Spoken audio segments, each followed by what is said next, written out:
నమస్తే, నేను మీ మాధురి. ఈరోజు మనతో పాటు ఉన్నారు oncologist doctor Pradeep Kumar Karmanchi. Hello sir. Hello అండి. సార్, మనకి స్టమక్ క్యాన్సర్స్ మనకి ఎలా డయాగ్నోస్ అవుతాయి? అసలు స్టమక్ క్యాన్సర్ ఉన్నది అని ఎలా తెలుస్తుంది? స్టమక్ క్యాన్సర్ జనరల్గా చూసుకుంటే వేరే క్యాన్సర్స్ కంపేర్ కొంచెం అరుదనే చెప్పాలి, అండ్ ఇన్సిడెన్స్ కూడా తక్కువే. బట్ ఓవరాల్గా చూస్తే ఇప్పుడు ఇన్సిడెన్స్ పెరిగిపోయి ఆల్మోస్ట్ 5th మోస్ట్ కామన్కి చేరుతుంది ఇండియాలో కూడా. దానికి ఎర్లీ స్టేజ్లో కూడా మీకు అంత తెలియకపోవచ్చు, ఎందుకంటే ఒక గడ్డ ఫామ్ అయిందంటే పొట్ట మొత్తం ఖాళీ స్పేస్, దానిలో అది పెరుగుతుండొచ్చు, ఇబ్బంది తెలియకపోవచ్చు. కాకపోతే దానికి కొన్ని లక్షణాలు కొంచెం ఎర్లీగా పట్టుకుంటే మీరు తొందరగానే దాన్ని గమనించవచ్చు. ఫస్ట్ ఏంటంటే పొట్టలో ఏదైనా డిస్కంఫర్ట్ ఉండటం, ఏదైనా తిన్నప్పుడు పొట్టలో నొప్పి రావటం కానీ, లేకపోతే ఇండైజేషన్ ఉండటం కానీ, ఎప్పుడైనా మోషన్లోంచి బ్లడ్ వెళ్ళటం కానీ, కలర్ మారటం కానీ, లేదు ఎసిడిటీ ఎక్కువగా అవ్వటము, పొట్టలో ఏదైనా ఫుడ్ పడడం వల్ల విపరీతమైన పెయిన్ వచ్చేసి పొట్టంతా డిఫ్యూజ్ నొప్పి రావటము, గ్యాస్ రావటం, ఇలాంటివి ఏమన్నా ఉండి కంటిన్యూస్గా పెరుగుతూనే ఉన్నాయి అనుకోండి. సో అప్పుడు కొంచెం ఈ లక్షణాలు దగ్గర ఉంటాయి కాబట్టి మనం కొన్ని టెస్టులు చేయాల్సి ఉంటుంది. దాన్ని బట్టి మనం తెలుసుకోవచ్చు అనమాట. అయితే ఈ స్టమక్ క్యాన్సర్స్ ఎంతవరకు డెత్కి కాజ్ చేస్తున్నాయి? స్టమక్ క్యాన్సర్స్ ఉన్న క్యాన్సర్స్ అన్నిట్లో కల్లా కొంచెం హైలీ అగ్రెసివ్ అని చెప్తాం. అంటే ఇప్పుడు ఆల్మోస్ట్ అడ్వాన్స్ స్టేజ్ అయితే మాత్రం చాలా తీవ్రంగా ఉంటాయి అవి. ఓకే. అండ్ ఎగ్జాంపుల్ స్టేజ్ 4 ఇట్లా వస్తే హార్డ్లీ 9 months to 1 year ఇంతనే వాళ్ళ టైం లైన్ ఉంటుందన్నమాట. లేదు ఎర్లీగా డిటెక్ట్ అయితే మంచి క్యూర్ రేట్స్ ఉంటాయి వాటికి కూడా. సో ఇంపార్టెంట్ ఏంటంటే బాడీలో స్ప్రెడ్ కాకుండా ఉండటం, అది ఇంపార్టెంట్. అంతకు ముందే కనుక మనం ఏం ట్రీట్మెంట్లు ఇస్తే మంచి పరిణామాలు కనిపిస్తాయి అన్నమాట. ఎప్పుడైతే అది బాడీలో స్ప్రెడ్ అవ్వడం కనిపించిందో సో మనకి టైం లైన్ కూడా తగ్గిపోతుంది అనమాట. ఈ స్టమక్ క్యాన్సర్స్ని ఐడెంటిఫై చేయడానికి ఎలాంటి టెస్టులు ఉంటాయి? ఏ టైప్ ఆఫ్, అంటే మనకి మనంగా రికగ్నైజ్ చేయడానికి ఎలాంటి పెయిన్స్ అనేవి వస్తూ ఉంటాయి? స్టమక్ క్యాన్సర్ చూడాలి అంటే మనకి మేజర్గా యూజ్ అయ్యేది మనకి ఎండోస్కోపీ అనమాట. సో పొట్ట లోపల ఏమన్నా గడ్డ పెరుగుతున్నా కానీ, ఏమన్నా అల్సర్స్ లాంటివి ఫామ్ అవుతున్నా ఈజీగా చూడగలిగేది ఏంటంటే అప్పర్ జిఐ ఎండోస్కోపీ అంటారు. సింపుల్ ఒక కెమెరా ఉంటుంది, నోట్లో కేసెస్ లోపల చూస్తే కంప్లీట్గా మనకి పిక్చర్ వస్తుంది. ఇందులో ఎక్కడైనా చిన్న అల్సర్ లాగా ఉన్నా కానీ, ఏదైనా గ్రోత్ లాగా కనిపించినా కానీ దాన్ని వెంటనే వాళ్ళు బయాప్సీ తీసి చెక్ చేయడానికి ఈజీ అయిపోతుంది. అలా కాకుండా కొంతమందికి ఏంటంటే స్టమక్ వాళ్ళ బయట సైడ్కి ఏమైనా ఉందనుకోండి, మీకు ఎండోస్కోపీ కనపడకపోవచ్చు. ఓకే. సో ఇలాంటప్పుడు మనకి సిటీ స్కాన్ కానీ, ఎంఆర్ఐ కానీ, ఇంకా ఇప్పుడు లేటెస్ట్ పెట్ సిటీ స్కాన్, ఇవి బాగా మనకి యూజ్ అవుతాయి. వీటిలో ఇమేజింగ్లో మనకు వచ్చే లాభం ఏంటి అంటే అది ఎంత దూరం స్ప్రెడ్ అయింది, అక్కడే ఉందా, లేకపోతే పక్కన ఆర్గన్స్, స్మాల్ ఇంటెస్టైన్ ఉండొచ్చు, లేకపోతే ప్యాంక్రియాస్, ఇవన్నీ చుట్టుపక్కల ఉంటాయి అన్నమాట. వాటికి ఏమైనా స్ప్రెడ్ అయిందా లేదో కూడా మనకి ఇమేజింగ్లో తెలుస్తుంది అనమాట. సో 3 ఇంపార్టెంట్ థింగ్స్ ఏంటి అంటే, ఒకటి ఎండోస్కోపీ, 2 బయాప్సీ, 3వది imaging, other CT, PET CT or MRI అనమాట. సో వీటితో మనకి క్లారిటీ వస్తుంది. ఓకే. దీనికి ట్రీట్మెంట్స్ ఎలా ఉంటాయి డాక్టర్? స్టమక్ క్యాన్సర్ అనేది మెయిన్గా సర్జికల్ అండి. Surgical treatment is primary. So surgery చేయడానికి డైరెక్ట్ తీసుకోవాలా, లేకపోతే అడ్వాన్స్ ఉంటే కీమోథెరపీ ఇవ్వాలా అనేది మనం స్టేజ్ని బట్టి డిసైడ్ చేస్తాం అనమాట. కొంతమందికి ఇన్సిడెంటల్గా ఏదో వచ్చిందని చెప్పేసి చేసినాక తర్వాత బయాప్సీలో బయటపడతాయి. అంటే ఫస్ట్ ఏదో ఒక అల్సర్ లాగా వచ్చిందనో, లేకపోతే ఏదో వేరే టైప్ ఆఫ్ టిష్యూ, కొంతమంది సర్జరీకి వెళ్ళి తర్వాత వచ్చిన వాళ్ళు కూడా ఉంటారు, కొంచెం ఊళ్ళల్లో కానీ చేసిన. ప్రాపర్గా చూసుకుంటే ఏంటంటే మనకి ఫస్ట్ ఒక 4 cycles ఆఫ్ కీమోథెరపీ ఇస్తాం. కీమోథెరపీ అయినాక దాని తర్వాత మళ్ళీ సర్జరీ చేసి మళ్ళీ కీమోథెరపీ ఇవ్వాలి. ఇది యాక్చువల్గా రోల్ అనమాట. అలా కాకుండా ఈ స్టమక్, ఈ అన్నవాహిక అంటాం కదా, ఫుడ్ పెట్, దాని జంక్షన్లో ఏమైనా ఉన్నాయనుకోండి, సో దాని ట్రీట్మెంట్ కూడా కొంచెం మారిపోవచ్చు టైప్ ఆఫ్ టిష్యూని బట్టి. ఫస్ట్ ఏమైనా రేడియేషన్ ఇచ్చి తర్వాత సర్జరీ చేయాలా, లేకపోతే డైరెక్ట్ సర్జరీకి తీసుకోవాలా, ఇలాంటివి డెసిషన్స్ అనేది దాని యొక్క లొకేషన్ని బట్టి, సైజుని బట్టి కూడా డిసైడ్ చేస్తాం. అలా కాకుండా ఇంకా బాగా స్ప్రెడ్ అయిపోయింది అనుకున్న బాడీలోకి, అప్పుడు ఓన్లీ కీమోథెరపీ ఇస్తాం, సర్జరీకి రోల్ ఉండదు అక్కడ. ఓకే. అయితే రేడియేషన్ ద్వారా ఈ క్యాన్సర్స్ని మనం అరికట్టచ్చు అంటారా? స్టమక్ క్యాన్సర్లో రేడియేషన్ రోల్ చాలా తక్కువ, మెయిన్ సర్జికల్ రోల్ అనమాట. సర్జరీ చేసి మీరు కట్ చేసి తీసేయగలిగితే మ్యాక్సిమం క్యూరేటివ్ ఇంటెంట్ ఉంటుంది. రేడియేషన్ ఎప్పుడు వస్తుంది అంటే చాలా అగ్రెసివ్ ఉంది, ఎక్కువ అడ్వాన్స్ స్టేజ్లో ఉంది, ఆ టైంలో మనకి సర్జరీ తర్వాత కూడా ఇంకా నోట్స్ పాజిటివ్ ఇలాంటి ఇంకా హై రిస్క్ ఫ్యాక్టర్స్ ఉన్నాయనుకోండి, అప్పుడు సర్జరీతో పాటు రేడియేషన్ కూడా యాడ్ చేస్తాం, ఇంకా మైక్రోస్కోపిక్గా మళ్ళీ స్ప్రెడ్ కాకుండా. సో కీమోథెరపీ, సర్జరీ, రేడియేషన్, మళ్ళీ కీమోథెరపీ, ఇట్లా వీటిని శాండ్విచ్ మోడల్లా చేస్తాం అన్నమాట. ఓకే. అయితే ఈ స్టమక్ క్యాన్సర్స్ మనకి అన్నవాహిక అని చెప్పి ఒక స్పెసిఫిక్గా మీరు లాస్ట్ టైం ఐడెంటిఫై చేస్తారు. సో ఇది ఇంకా ఏ పార్ట్స్లో, అంటే ఇంకా ఎక్కడైనా వచ్చే ఛాన్సెస్ ఉంటాయా పొట్టలో? స్టమక్ నుంచి స్ప్రెడ్ అవుతూ ఉంటారు. ఈ స్టమక్ చుట్టుపక్కల అదొక మనకి అబ్డామన్లో అన్ని పక్క పక్కనే ఉంటాయి. స్మాల్ ఇంటెస్టైన్ కానీ, లార్జ్ ఇంటెస్టైన్ అంటే పెద్ద పేగు, చిన్న పేగు అంటాం.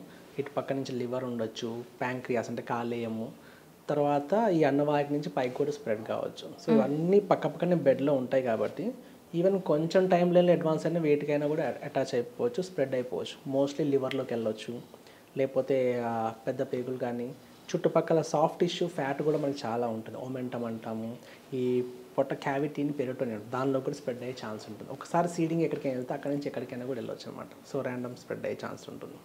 ఓకే, ఇది మనకి ఐడెంటిఫై చేయటం అంటే మనకి ఐడెంటిఫై చెక్ చేసుకోవాలి అనే సిమ్టమ్స్ ఏమైనా ఉంటాయా? సో దీంట్లో ఇంకా ఇంపార్టెంట్ థింగ్ ఒకటి చెప్పాల్సింది ఏంటంటే అల్సర్స్. చాలామంది పొట్టలో అల్సర్ ఫామ్ అయింది, లేదంటే గ్యాస్ ట్యాబ్లెట్స్ వేసుకుంటూ ఉంటారు.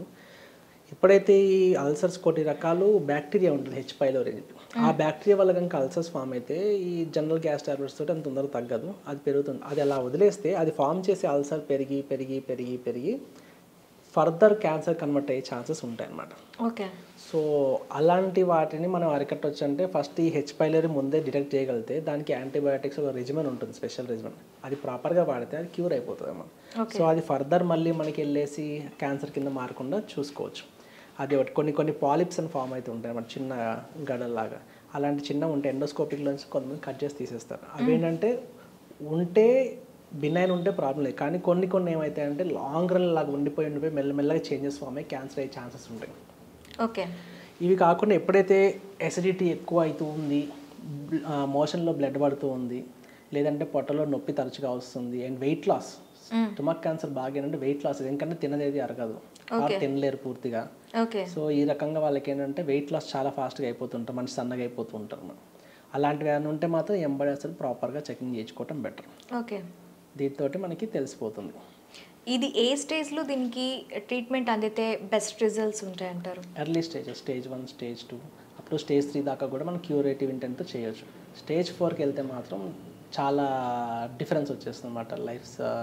లైఫ్ స్పాన్ కూడా చాలా పడిపోతుంది. ఓకే, దీనికి ఉండే అంటే మనకి స్టమక్ క్యాన్సర్స్ అని అనగానే స్టమక్లోని చాలా మనకి కాజెస్, ప్రతి పెయిన్ క్యాన్సర్కి కాజ్ కాకపోవచ్చు.